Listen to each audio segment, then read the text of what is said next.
ইউরোপে প্রতি ৩টি টি শার্টের একটি আসে বাংলাদেশ থেকে। শুধু ডেনিম ধরলেও ৪টির একটি।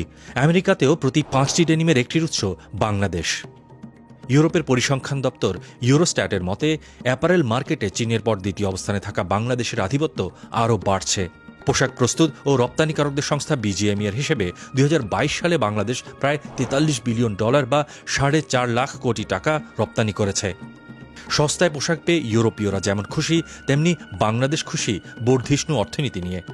কিন্তু এই খুশির দাম দিতে হয় পরিবেশকে, বিশেষ করে ভূগর্ভস্থ পানির স্তরকে।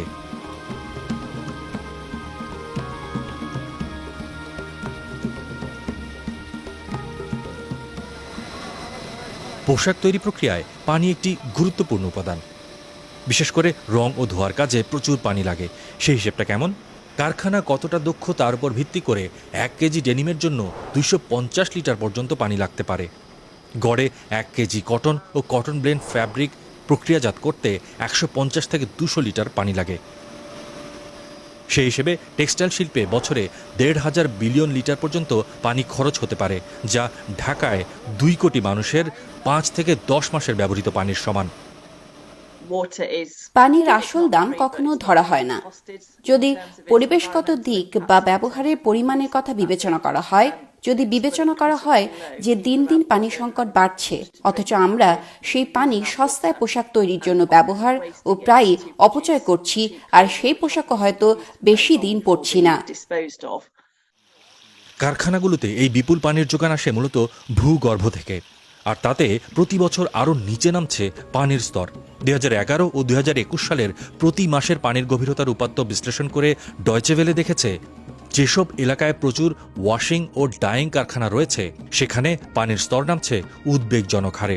যেমন ঢাকার সাভার, গাজীপুর সদর, নারায়ণগঞ্জের রূপগঞ্জ ও ময়মনসিংহের ভালুকায় ২০১১ সালের তুলনায় ২০২১ সালে পানির স্তর নেমেছে প্রায় দ্বিগুণ বা তার বেশি।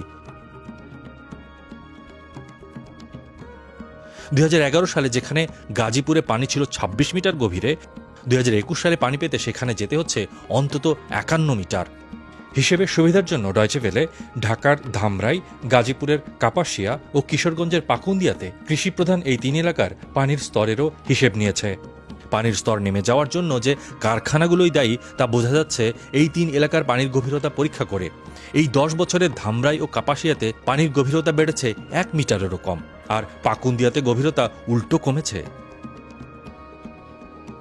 বিজিএমই এর একই সময়ের উপাত্ত বিশ্লেষণ করে দেখা যায় ২০১১ থেকে ২০২১ সালে ঢাকা ও আশেপাশের ৪ এলাকায় কারখানার সংখ্যাও বেড়েছে উৎপাদন। যেসব কারখানায় পানির ব্যবহার অত্যন্ত বেশি, কেবল সেসব কারখানা বিবেচনা করে ডয়চে ভেলে দেখেছে ওভেন ফ্যাব্রিকের উৎপাদন বেড়েছে ৪ গুণ, oven dyeing, knit dyeing, yarn dyeing এর উৎপাদনও ৩০ থেকে ৫০ ভাগ পর্যন্ত বেড়েছে। অর্থাৎ একদিকে এসব কারখানার সংখ্যা বা উৎপাদন বাড়ছে, অন্যদিকে আরও নিচে নামছে পানির স্তর।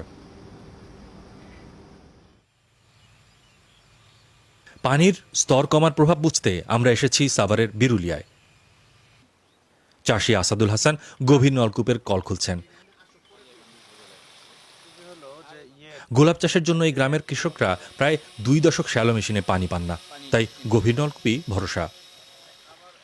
আমাদের এইখানে অত্র এলাকায় সাভারের এই কমলাপুর, শ্যামপুরের এরিয়ার ভিতরে, বাগনিবাড়ি এরিয়ার ভিতরে সরকার বিআইডিসির মাধ্যমে 5টা ডিপ টিউবওয়েল করে দেয়। তো 5টা ডিপ টিউবওয়েল করে দেওয়ার পরে আমরা পর্যাপ্ত পরিমাণে পানি পাই, এবং আমাদের যে আবাদি জমিগুলো আছে সম্পূর্ণ জমিগুলা আমরা চাষাবাদের আওতায় আনতে পারছি। এর অর্থ আরও বেশি ভূগর্ভের পানি তুলে নেয়া।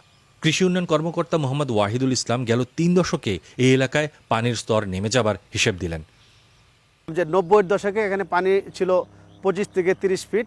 আমরা যখন ২০০৮ সালে ডিপ টিউবওয়েল করি তখন এখানে পানির স্তর ছিল ৫০ ফিট। তখন সেলুতে পানি উঠতো না, আমাদের ডিপ টিউবওয়েল এলাকায় চাষাবাদ শুরু হলো, এবং পরবর্তীতে এখন ডে বাই ডে পানির স্তর আরও নামতে থাকলো। বর্তমানে আমি লাস্ট 8টা টিউবওয়েল রিসেন্ট আমাদের রিসিঙ্কিং করা লেগেছে, যে এখন বর্তমানে এই এলাকায় পানির স্তর হলো ৯০ ফিট। পানি এখন ৯০ ফিট নিচে আছে, কারণ আশেপাশে অনেক ইন্ডাস্ট্রি, গার্মেন্টস এরিয়া আছে, যার ফলে পরিস্থিতিতে পানি বেশ কমেছে। কিন্তু সব ওয়াশিং বা ডাইং কারখানার অবস্থা এক নয়। আমরা এসেছি গাজীপুরের শ্রীপুরে ঢাকা গার্মেন্টস অ্যান্ড ওয়াশিং লিমিটেডের কারখানায়। এই কারখানাটি নতুন প্রযুক্তিতে বিনিয়োগ করার পর আগের চেয়ে অর্ধেক পানি ব্যবহার করে প্রায় 50% উৎপাদন আরও বাড়িয়েছে। ওয়াটারলেস প্রসিডিউর আছে, যেমন আমার ওজন মেশিন, সেখানে কিন্তু টোটালটা বাতাসের অক্সিজেনটাকে জাস্ট হাই ভোল্টেজে আমরা কনভার্ট করে দেই ওজনে। এই ওজনটা আমার ফেডিং এর কাজ করে। তারপর আমার রিফ্লো মেশিন, এখানে আমার কাজ করে 1:1 লিটার রেশিওতে। 1 কেজি মালের জন্য, গুডসের জন্য আমরা 20 লিটার পানি ইউজ করতাম, এখন এটা করে 1 কেজির জন্য 1 লিটার পানি। তো কনজাম্পশনটা কিন্তু এখানে আমার কমে যাচ্ছে। কিন্তু সবাই এই বিনিয়োগ করছে না বা করতে উৎসাহী হচ্ছে না। এই ইনভেস্টমেন্টগুলো আসলে সামগ্রিক অর্থে অ্যাট দ্য লাস্ট এন্ড কতটুকু ফিজিবল হবে, এইটা নিয়ে আসলে আমরাও দ্বিধান্বিত, এবং যারা করতে পারছে না তারাও আসলে সেটার অক্ষমতা নিয়ে কাজ করছে আর কি। সো দ্যাট ফিউচারে আমরা চাই যে বাংলাদেশের প্রত্যেকটি প্রজেক্টে সাস্টেনেবল প্রসেস এবং প্রোডাক্ট নিয়ে কাজ করুক। সেই সাথে যারা ব্র্যান্ড আছে তাদেরও দায়িত্ব হবে যে আসলে এই ইনভেস্টমেন্টগুলোর ফিজিবিলিটি কিভাবে আমরা রাখতে পারি, সেই জায়গাতে তাদেরকে হেল্প করা। আন্তর্জাতিক বিশ্লেষকরাও মনে করেন সমস্যাটা পুরো প্রক্রিয়ায়। পোশাক উৎপাদনকারী থেকে শুরু করে আমদানিকারক ও ক্রেতা সবাইকেই এর দায়িত্ব নিতে হবে।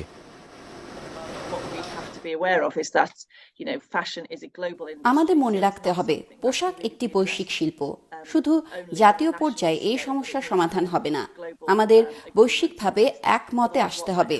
না হলে একটি দেশ যখন আইনের কড়াকড়ি আরোপ করবে এবং এতে তাদের উৎপাদন খরচ বাড়বে এবং আমদানিকারকরা বাড়তি দাম ক্রেতার উপর চাপাতে চাইবেন না, ক্রেতারাও সস্তায় পোশাক কেনার অভ্যস্ততা থেকে সরতে চাইবেন না, তখন পোশাক আমদানিকারকরা অন্য দেশে সরে যেতে চাইবেন।